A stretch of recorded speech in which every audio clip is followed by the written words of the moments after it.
How's everyone doing? Good? You guys enjoying the skit? Oh no. Enjoying the skit, enjoying the food, enjoying the great testimony that Francis gave. That was awesome. That was really awesome. Really awesome.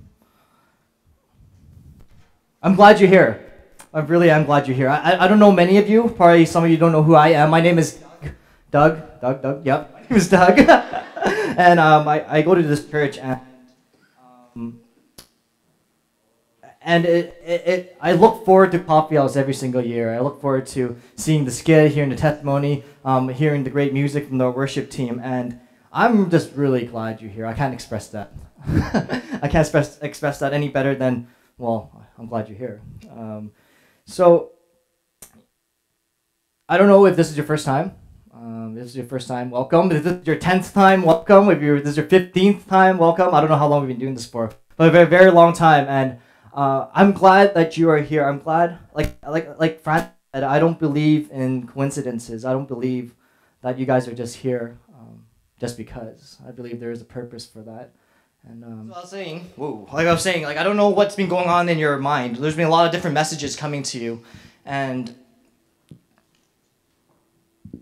you might be looking to your friend and be like, "What on earth have you brought me to? What are these guys talking about? What is this church thing? I mean, you come to church and people are dressed up like Batman and cross-dressing. What kind of church is this anyways?" Anyway, I just want to ask you guys this question. Peace. What is peace? As you know, our theme for tonight, our title of Coffeehouse for this year, 2012, is The Missing Piece. A play on word, very nicely put. Should be, if you don't get it, it's a piece of something, but instead we put peace. If you didn't get that, I'm just clarifying you. I'm just clarifying that for you. But what are, I don't know what you're thinking. Peace. What do you think? What are some definitions in your mind? If we can get the PowerPoint slide, that'll be good. For me, I think of peace, hippie, peace. Go sit in a field, play a guitar and sing, and make love, not war. Maybe that's peace. Maybe that's what you're thinking. Maybe for you gangsters out there, you're thinking, "Yo, peace out, man." A couple of thumps to the chest, and to your homie out there. But for me, the first thing that comes to my mind: who drinks Arizona green tea here? Right, so the Arizona green tea, the green tea you buy at the dollar store, 99 cents, is right on Fraser Street beside the sushi place. I go grab my sushi and then I go grab my green tea for 99 cents. But there's a thing called Peace Green Tea, and I felt so strongly about it, I had to take a picture of my collection. This is Peace Green Tea. Peace Green Tea, the only green tea, apparently a sister company of Arizona, that you can only buy in the States. And every time I go down, I go to Costco and pick up my stash. Peace green tea, you see all the different kind of flavors. Raspberry, sweet lemon tea, cranberry. It's all very good. I recommend it to you. Maybe you get a chance. But for you movie people out there, I have no idea how many times Independence Day has played on TV. And the famous alien scene when he's talking about it is always like, "Peace, no peace." Can't believe I just did that. But yeah, that's what I think of. Or more seriously, you might think of the initials, RIP. Rest in peace. Someone's tombstone. So what does peace really mean to you? And of course, you always go to Google and you Google things you don't know. And I went to Webster's Dictionary online, and you get a pretty good definition, I guess. It says peace is the absence of war. It says that it's an agreement or a treaty. It's freedom from quarrels. It's public security. It's inner contentment. It's serenity. And yeah, I can definitely agree with that. Absence of war. To be honest with you, I don't know how long the world has been at peace for. I googled this up too, and according to Society of International Law in London, because that's where everything is based, in London, they said in the last 4,000 years, there's only been 268 years of peace, of no war. And if I did my math correctly, Thankfully, I did beforehand. I didn't do it in my head because I wanted to be able to do that. 268 divided by 4,000. That's only 6.7%. The last 4,000 years, the earth has been at peace, where there's been no war, despite all the treaties that's been signed. Now,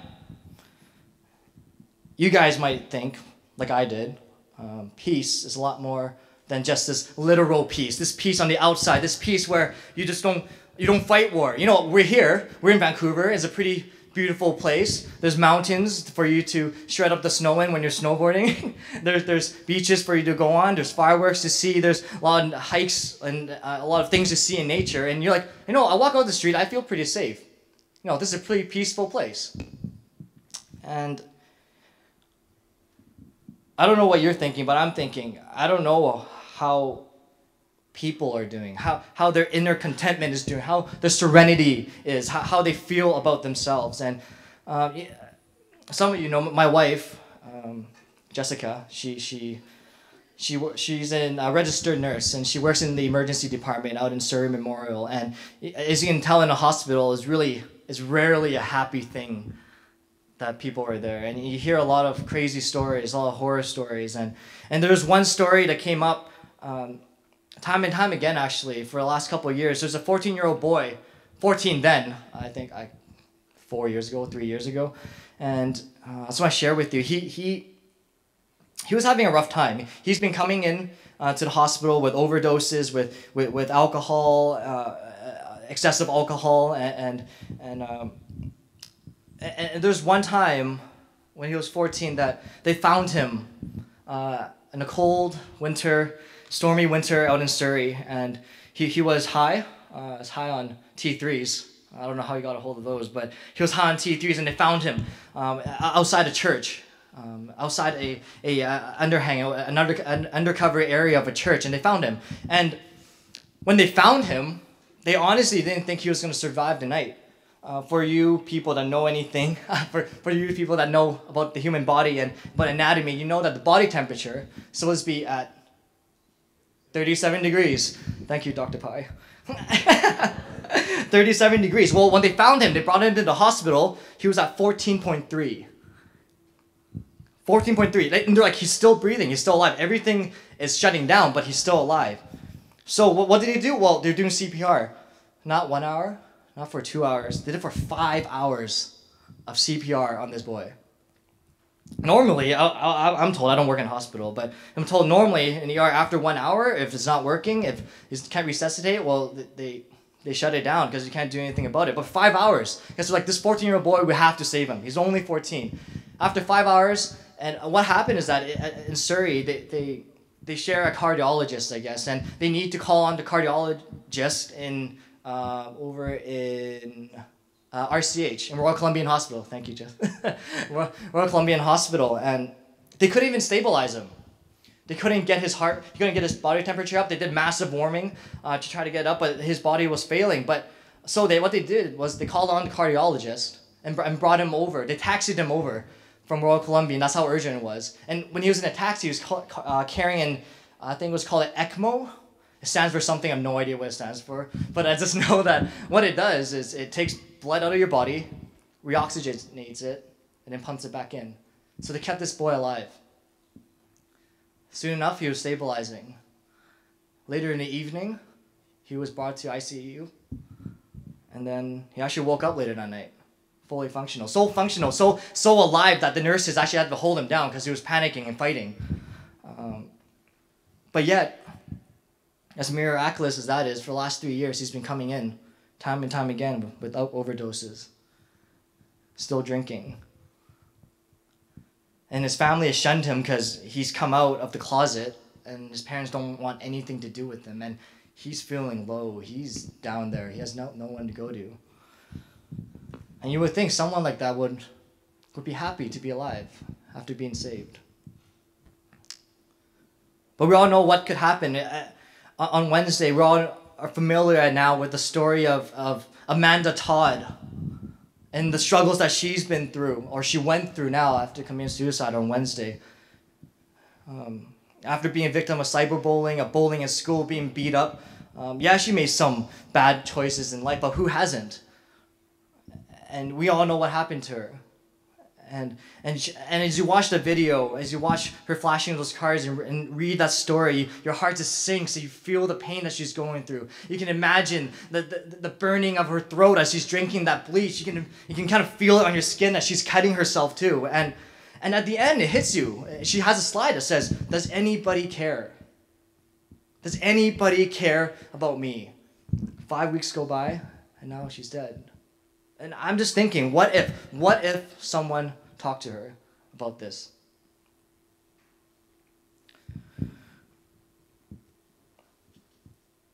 Have you guys ever felt like this?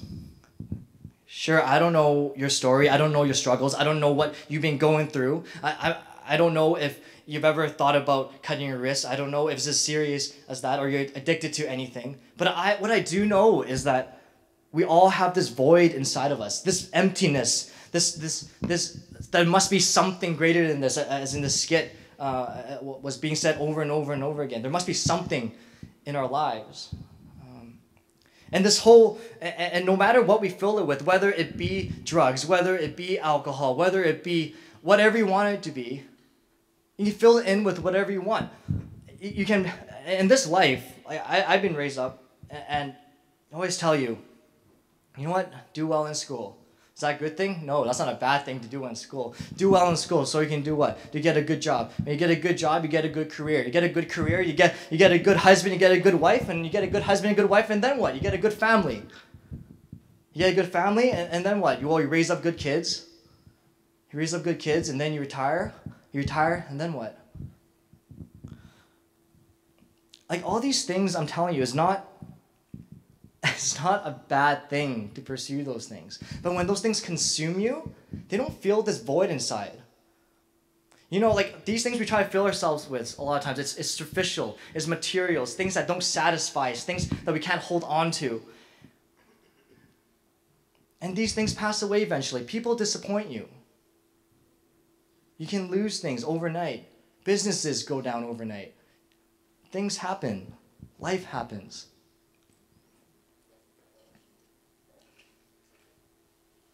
As Francis has said very well, I believe too that only God can give you true peace. And I want to share with you from a verse that spoke loudly to me.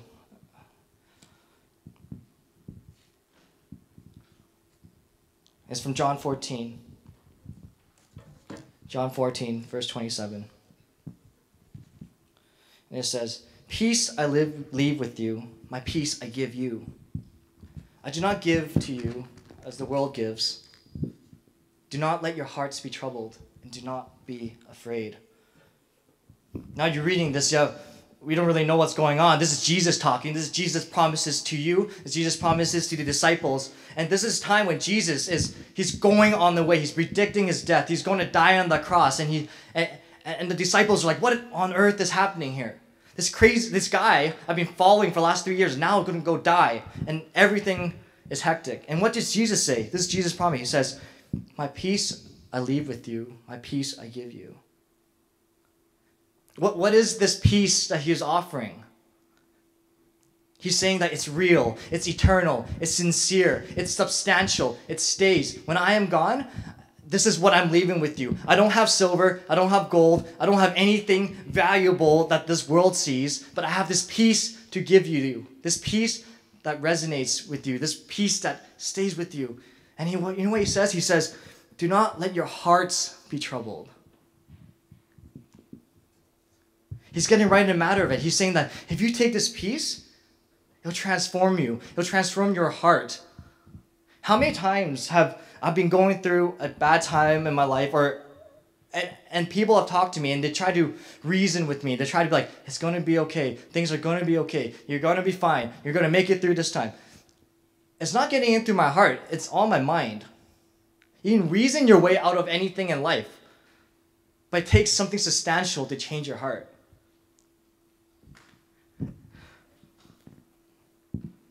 To be honest with you, the mind doesn't change the heart. The heart changes the mind.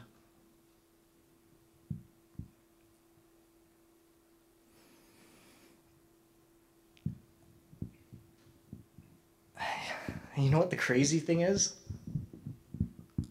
the crazy thing is, he's offering that to you. Right here, right now, tonight. That's the crazy thing. The God of this universe, the God that created the heavens and the earth, he's saying, I know what you're going through. I know exactly what you need. You don't need anything of this world. You don't need more money. You don't need more friends. You don't need any of these things like this. You just keep plugging this hole with. You need me. You need my peace that I can offer you. And he's not forcing anything upon you. He's saying, here it is, standing right here in front of you. I give to you. Do you want to take it? He's leaving the choice up to you. And what I am saying is that I've seen lives transformed from this peace. We just heard from Francis. I've seen my mom transform from this peace. My mom, who's a single mom, single parent, raised both Duncan and I, my brother and I. And as she's going through, as she came to learn about Jesus, as she went to the Alpha course and she went through the program and learned about who Jesus is. And when she accepted Christ, she said, Doug, I felt this peace inside of me, this peace that nothing has ever fulfilled. I felt this literal burden lift off my shoulder, this little peace inside of me. And no one can take it away. I looked at her and I'm like, you're crazy. To be honest, that's what I first said to her. And you know what she said back to me? Thankfully, this is what she said to me.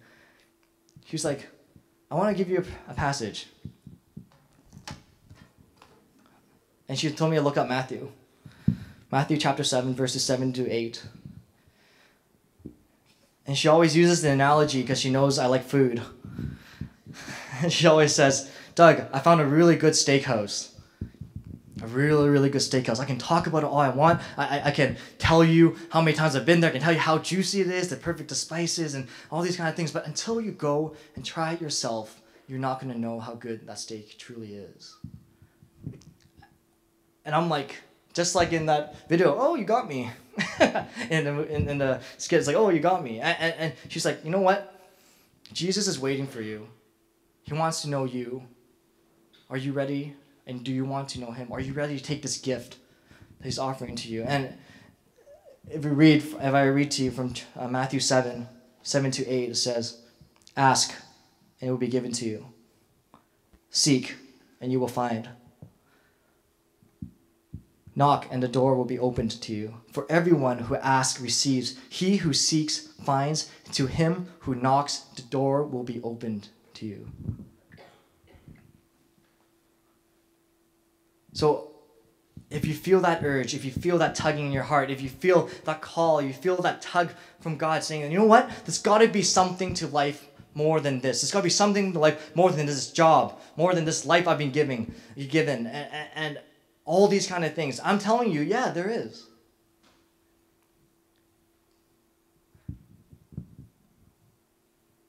But Jesus' promise is saying that, yeah, there is. There is something more. Ask,